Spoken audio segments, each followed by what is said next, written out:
Welcome to the Tech Egg. Don't get scrambled. Enjoy the video. You start by making sure system and network basics are locked in. Update the console firmware now and switch to a wired Ethernet connection if possible. It cuts packet loss and stabilizes speeds.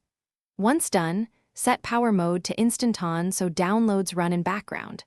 Make sure the console sits in a ventilated spot to avoid thermal throttling. These setups are the groundwork that actually lets later steps, like storage and prioritization, make a measurable difference.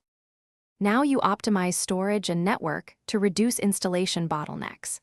Move active titles to the internal NVMe SSD or the official expansion card. These deliver the lowest install and patch times.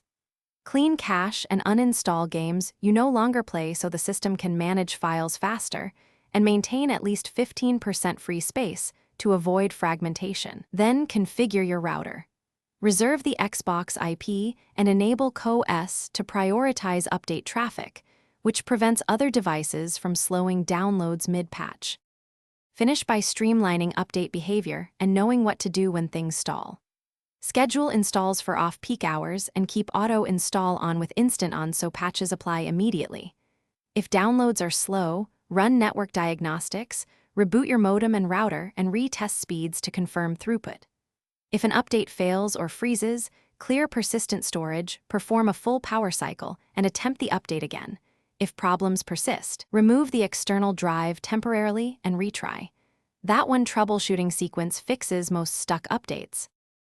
Thanks for watching. Consider subscribing if I helped unscramble your problems.